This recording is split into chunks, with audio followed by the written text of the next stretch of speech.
Good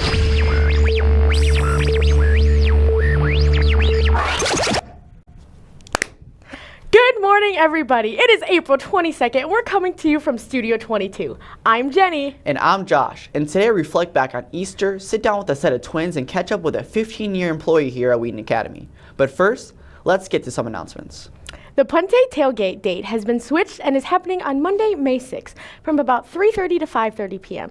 We need volunteers to help with games, crafts, and activities for the kids. There will be a time of worship, and pizza will be provided.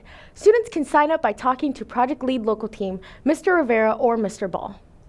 Congratulations to the participants of the MSC Visual Arts Festival. Emma Van Wagner received a first place award in the realism category, and Simon Shackelford received second place in the postmodern category. Additionally, Sterling Johnston was acknowledged by Trinity Christian College and was offered a $2,000 scholarship towards tuition. Watch for this art and others at the upcoming visual art show next week.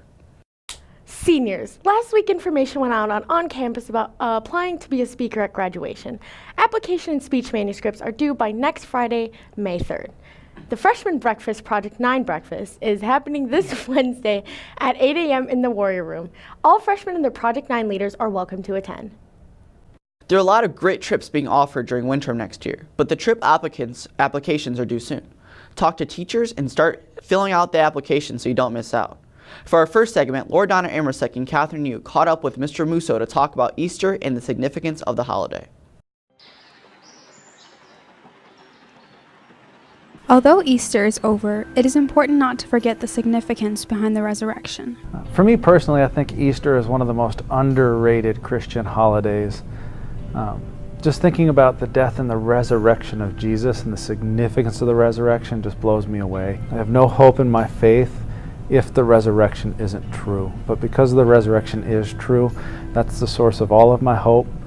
That's the source of my faith. And that's the source of my hope for eternal life. But the beauty of Easter can also be found within the season. Easter happens in the spring, and I think coming out of winter, I just am so aware of how dead everything is, and it's lifeless, and it's dead, and it's hard. But then as spring comes and you see everything popping back into life, it's just a reminder to me that God takes dead things and He makes them alive. And that if I always think about the resurrection, what the resurrection is God took something dead and He made it alive. And the same way that He can take that and make it true in Jesus' life, He can make that true in our life, and that He takes us who are dead to Him and we were dead in sins, and He makes us alive again. Or maybe we feel like we're stuck in a dead place because we're stuck in something, and God wants to make us alive again. He wants to breathe new life into us and give us resurrection. The miracle of coming to life transforms the way we live our faith every day. The resurrection is taking dead things and making them alive. I think we as Christians are called to take that message to the world. It's important that we run to the world and we give them life. So be encouraged to continue sharing the hope message of Easter. From WA TV, this is Loredana and Catherine. Like Loredana said, take some time to share with each other why Easter gives you so much hope in your own life. Make Wheaton Academy more than just a typical high school academic experience. Use this place to be in conversation about deep spiritual ideas as well. For our next segment, Wesley Jones and Luke Fritz talked to a staff member about celebrating his 15-year here at WA.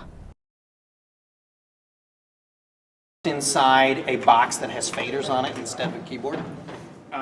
It can take up much less space. Mr. Jones works here at Wheaton Academy as the technical advisor. We got the scoop on exactly what that means. Wheaton Academy's Fine Arts Center is an excellent performing arts space that is unique to the community, and we make that space available, and we also provide technical support as well. So I'm here to open the building, host the building, maybe run lights, maybe run sound, or actually also utilize Wheaton Academy students that are technologically capable if that becomes necessary as well.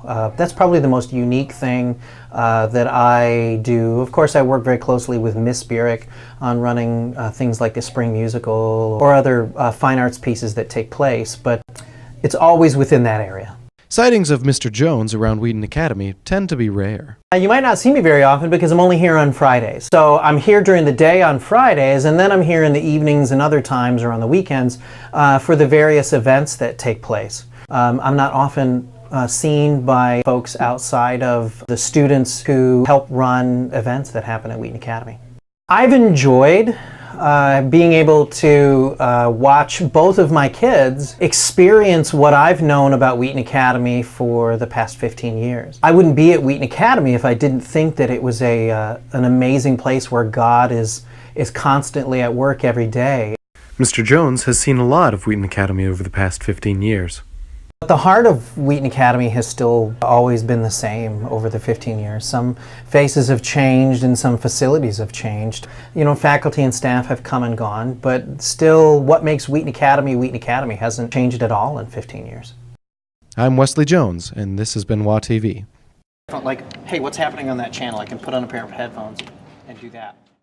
A lot of people love to be in the spotlight. They want the attention and could care less about the product. Mr. Jones works tirelessly behind the scenes to make other people look better. We want to thank him for his 15 years of service to this place. If you didn't notice, Wheaton Academy has a good number of twins in attendance here. Jenny and Alexis interview one set to help you get into the mind of a twin.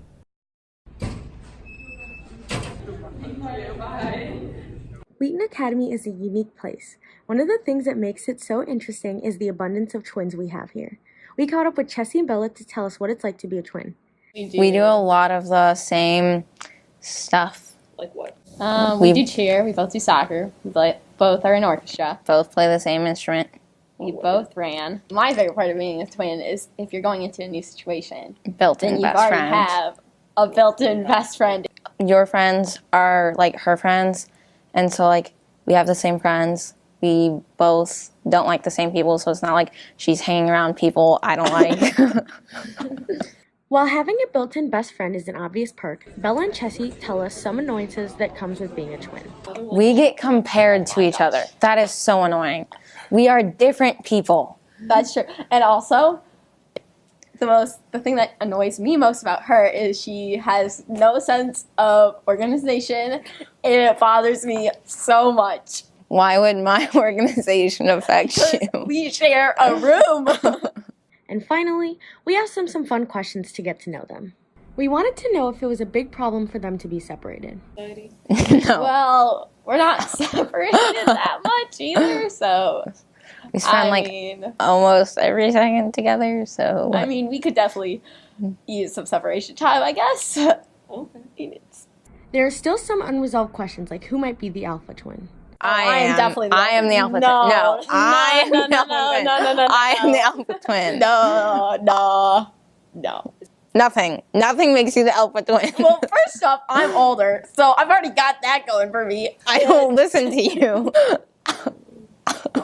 From Studio 22, Jenny Marsteller and Alexis Savage, signing out. Whether you are a twin, have a sibling here, or you find yourself as an only child, we want to be known as an individual. Learn people's names, and of course, in regards to all of our twins, find ways to help tell them apart. Each one may look like their twin, but definitely each has their own personality. Before we head into sports, Peter Crow and Stephen Ryan investigate our outdoor classroom space. Within the halls of Wheaton Academy, located in the upstairs of the academic building, in the west wing of the science building, there exists an outdoor space. The formal title for this space is Rooftop Classroom, as the signage on the adjacent walls indicates, yet the space remains vacant. Between passing periods, you can often find students passing the space without even blinking an eye. Some did not even know that it existed. We have an outdoor classroom. I've never used that before. Actually, we have an outdoor classroom. What? On the other hand, some students have had enhanced learning experiences with the classroom, but these activities have been limited. I've heard rumors that kids actually use the outdoor classroom for activities such as catapulting things off of it in their engineering class, but I never have used it before. In pursuit to find the intended purpose for the outdoor classroom, our crew sat down with a woman that always has the answers. So the idea is that just like the maker space is a different type of space for learning, the outdoor classroom is another one of those places where it can expand the opportunities students have to learn and really to do science. So maybe next time you pass by the outdoor classroom, you'll find yourself wander out on the brick-laden patio and catch a breath of fresh air, and perhaps stumble upon a great place to watch a baseball game. For WATV, I'm Peter Crow, in the news and off the scene. Well, you may not be able to use that space as your personal skybox for baseball games, but we still have a lot of other areas you can watch and support our teams from. I'm Wesley, and I'm going to get you caught up on our latest sports news. Girls soccer got back into winning form this week. They are now 7-6 and 3-0 in the conference. Last week, they had wins over Rosary and Riverside Brookfield. They play at home both Tuesday and Thursday nights. Baseball is 13-5 and 5-1 in conference. They went 4-0 this past week. In other notable baseball news, Marcus Bolt was named the conference's Utility Player of the Week. On the season, he is batting .467 with 7 RBIs and has 0 earned runs in over 12 innings pitched. La Crosse had only one game last week, but it was against our perennial rivals, St. Francis. They improved their record to 5-3 with the 15-0 victory over St. Francis. A notable performance came from Trey Becks, who added 3 goals and 3 assists, while also winning 12 of 17 face-offs. Volleyball is 1-5 right now in the season, but we hope to turn things around with 3 matches this week. Come out on Tuesday and support those boys at home. The boys' tennis team competed in the St. Charles Invitational and took second place out of 8 teams. The second doubles team of Tristan Hilson and Graham Shelton took first place in their division. Both the girls and boys track and field teams competed on Saturday. For the guys, junior Nate Beerley set the school record for the 300-meter hurdles, running a time of 42.92 seconds. For the girls, the 4x100 relay team of Abby Gum, Ann Hancock, Lydia Garrett, and Shannon Rourke tied the school record this week. Freshman Enya Lopez led the way in all the sprints, and senior Alyssa Mantilla ran an 11-minute, 51-second 2-mile and is currently ranked 15th in the state. And finally, softball has 2 games this week, with Thursday's game at home against Bennett Academy. Get out and support the girls. That's all for sports. To give you your 4 things you need to know, here's Luke Fritz. Thanks, Wesley. I'm Luke, and here are your 4 things. Number 1.